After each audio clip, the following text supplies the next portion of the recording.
दोस्तों साल 1975 में एक सिनेमा आया था बॉलीवुड के भीतर जिसका नाम था शोले। शोले फिल्म में जिस तरीके से गब्बर ने ठाकुर के दोनों हाथ काट दिए थे और पूरे सिनेमा में ठाकुर बिना हाथे के रहते, फिल्म का एंड चलता है और ऐसा मौका आता है कि ठाकुर को अब गब्बर को मारना था। और जैसे ही गब्बर को यह बात पता चलती है तो गब्बर ठाकुर को देख करके हंसने लगता है। गब्बर कहता है कि ठाकुर तुम्हारे तो हाथ ही नहीं है, तुम कैसे मुझे मारोगे।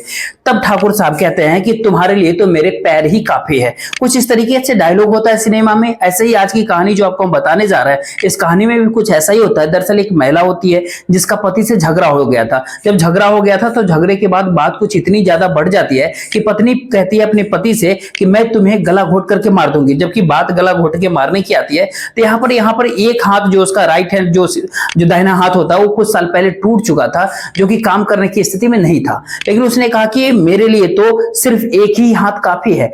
अब उस औरत ने, उस महिला ने अपने पति का एक हाथ से गला दबा करके उसकी हत्या कर दी। जिस घटनाक्रम का जब खुलासा होता था लोगों को विश्वास ही नहीं हो रहा था कि आखिरकार ये वजह भी हो सकता है। कहानी को लोग जोड़ने लगते हैं मेरठ के उस मुस्कान से जिसने सौरभ की हत्या कर दी थी अपनी प्रेमी साहिल के साथ मिलकर के। आज की कहानी वाकई में अपने आप में सोचने वाली है और आपको भी हैरान करने वाली है। नमस्कार, मेरा नाम जितेंद्र कुमार, आप देख रहे हैं स्टडी सफर तक। आज की जो सच्ची घटना मैं आपको बताने जा रहा हूं, दरअसल यह घटना उत्तर प्रदेश के जिला बिजनौर का एक थाना पड़ता है नजीबाबाद, और नजीबाबाद थाने के एक कॉलोनी पड़ती है जिसका नाम होता है आदर्श नगर। बात मैं आपसे कर रहा हूं 4 अप्रैल 2025 के दोपहर करीब 1:30 बजे के आसपास का समय हो रहा होगा। एक महिला जिसका नाम शिवानी होता है, उम्र करीब उसकी 26 साल के आसपास होती है, रोते बिलखते हुए अपने देवर को कॉल करती है। देवर का नाम मुकुल उर्फ पीयूष होता है। रोते हुए देवर से कहती है कि तुम्हारे भैया अभी कुर्सी पे बैठे हुए थे और कुर्सी पे बैठे बैठे अचानक से वो गिर पड़े। उसके बाद वो सास को कॉल करती है। सास को कॉल करके कहती है कि उसका जो पति है जिसका नाम दीपक कुमार है, जिसकी उम्र करीब 32 साल के आसपास बताई जाती है, फिर उनके स्टाफ में भी कॉल कर देती है। और शिवानी रो रही है, बिलख रही है, अपने पति को लेकर काफी परेशान है। कुछ देर बाद फिर से अपने दोबारा देवर को कॉल करती है। देवर यानी कि मुकुल उर्फ पीयूष उसको कहती है कि तुम्हारे भैया है, उसको हार्ट अटैक आया है, तुम जहां भी हो जितनी जल्दी हो सके तुम घर पे आ जाओ। रो रही है, बिलख रही है, अपनी देवर से बात भी कर रही है। पति को लेकर के अकेले ही अब घर से निकल जाती है। उसके गोद में 6 महीने का एक छोटा सा बालक भी होता है, लेकिन उसने हिम्मत नहीं हारी। पास में ही एक समीपुर एक जगह पड़ती है, वहां पर स्वास्थ्य केंद्र है, वहां पर लेकर के वो जाती है। जाकर के कहते हैं डॉक्टर साहब मेरे पति हैं, इनको हार्ट अटैक आया, बल आप किसी तरीके से इनको बचा लीजिए। जैसे वो रोते बिलखते हुए डॉक्टर साहब के सामने वो बात रखी, डॉक्टर साहब ने देखा, ठीक है आप परेशान मत होइए। थोड़ी देर बाद डॉक्टर साहब कह देते हैं कि ठीक है आप इनको जल्दी से जो है हायर मेडिकल सेंटर लेकर के चले जाइए, क्योंकि यहाँ पर इनका इलाज हो नहीं पाएगा। और जब हायर मेडिकल सेंटर लेकर के तुम जाओगी तो वहां पर शायद ये ठीक हो जाएंगे। डॉक्टर साहब ने सामुदायिक स्वास्थ्य केंद्र के भीतर जो डॉक्टर होते हैं वो डॉक्टर कुछ इस तरीके से बात कह करके शिवानी को आगे भेज दिया। अब ये पहुंच जाती है बिजनौर के जिला अस्पताल के भीतर। जो बिजनौर के जिला अस्पताल में जैसे पहुंचे तो वहां जाकर के अपने पति को एडमिट करवाती है, रोते बिलखते हुए। फिर डॉक्टर साहब से कहते हैं कि डॉक्टर साहब मेरे पति को बचा लीजिए। आपको कुछ तो हरकत भी नहीं कर रहे हैं, इनको हार्ट अटैक आया था, ये कुर्सी पे बैठे हुए थे, बैठे बैठे अचानक से गिर जाते हैं। पता चलता है कि हार्ट अटैक आया, आप इनका इलाज शुरू कर दीजिए। डॉक्टर ने जैसे देखने के बाद इलाज करना शुरू किया तो पता चलता है कि उसके अंदर कोई दम नहीं था, बेदम हो चुका था, सांसें थम चुकी थी, नसें चलना बंद हो चुकी थी। डॉक्टर ने कहा कि काश तुम थोड़ा देर पहले लेकर के चली आती, शायद इनको हम बचाने की पूरी कोशिश करते, ये मर चुके हैं। जैसे बात मरने की आती है उसके बाद वो महिला शिवानी का जो है रो रो करके बुरा हाल होता है। शिवानी ने सबसे पहले जहां जहां भी खबर की थी, कॉल की थी, चाहे अपने देवर को बताई थी, चाहे वो सास को बताई हो, चाहे उसका जो पति है दीपक कुमार, उसके जो ऑफिस में करने वाले जो स्टाफ है वहां तक सब जगह ये खबर पहुंच जाती है। सबके सब मौके पर जिला अस्पताल पहुंच जाते हैं। पूरा परिवार रोने लगता है, बिलखने लगता है। और जो पत्नी होती है शिवानी, उसके हाल को देख करके हर कोई कह रहा था कि 1 साल पहले तो शादी हुई थी और 1 साल के बाद ही देखो ये विधवा हो चुकी है, 6 महीने का बच्चे इसके गोद में है, कैसे करेगी कैसे नहीं करेगी।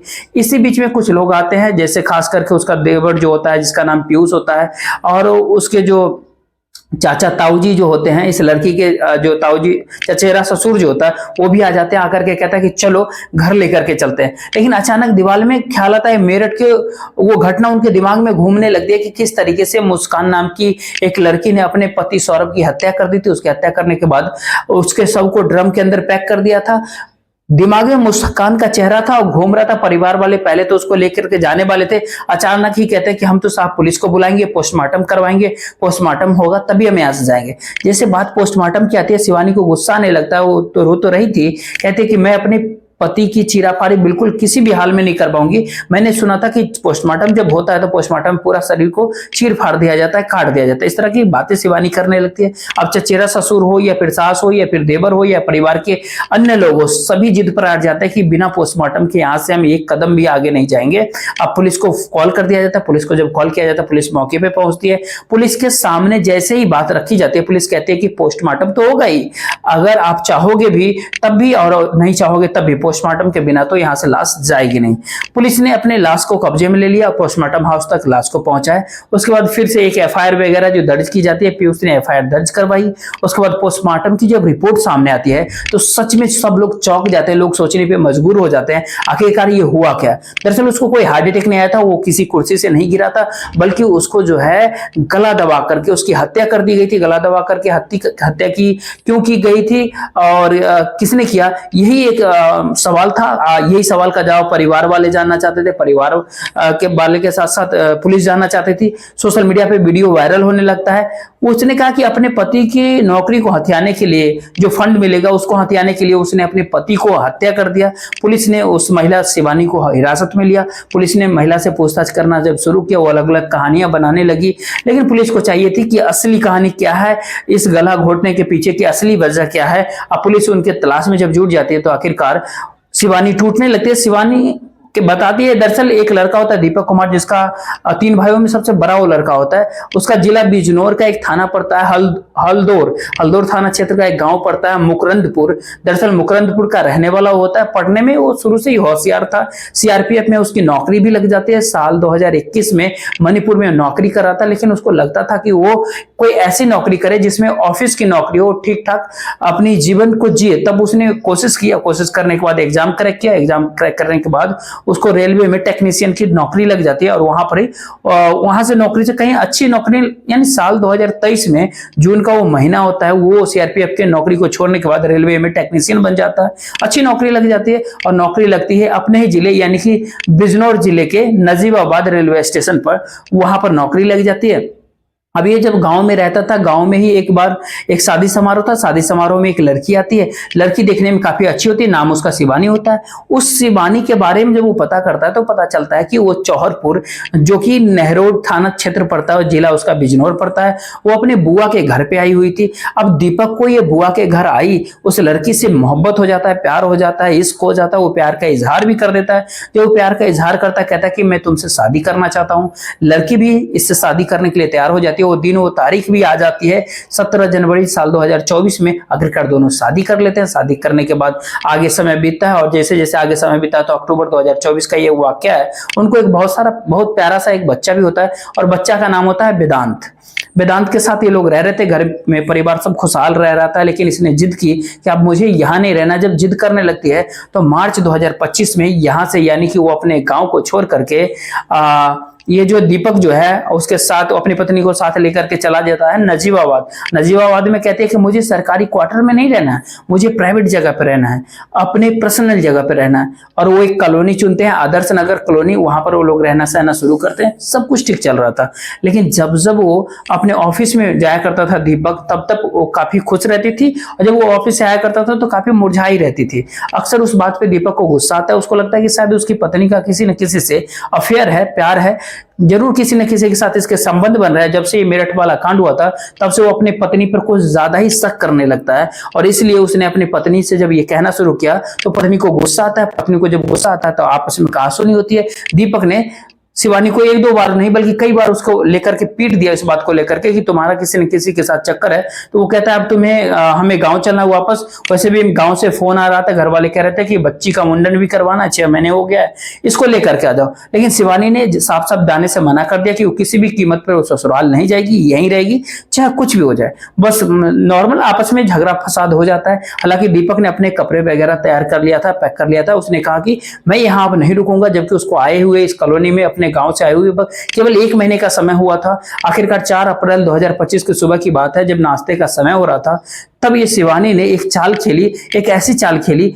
जिसमें कई सारे लोग कई दिनों तक, कई ऑफिसर, चाहे आईएएस आईपीएस ऑफिसर हो, चाहे सीनियर पुलिस अधिकारी हो, और वो लग जाते हैं, परिवार के लोग भी उलझ जाते हैं। उलझ इसलिए जाते हैं कि उसने चाय पिलाई, चाय में इसने 4 नशे की गोलियां मिलाई, और 4 नशे की गोलियां मिलाने के बाद पता है कि जो नाश्ता कराया, वो नाश्ता करने के बाद पूजा पाठ कर रहा था। पूजा पाठ करते करते वो बेहोश होकर के गिर जाता है। उसके बाद जब ये बेहोशी की हालत में था, हाथ शिवानी का हाथ कुछ साल पहले टूट चुका था। उस हाथ से उसका कभी काम नहीं होता था, इसलिए उसका बायां हाथ ही काम चलता था। एक ही हाथ से शिवानी पति का गला दबा करके हत्या कर देती है।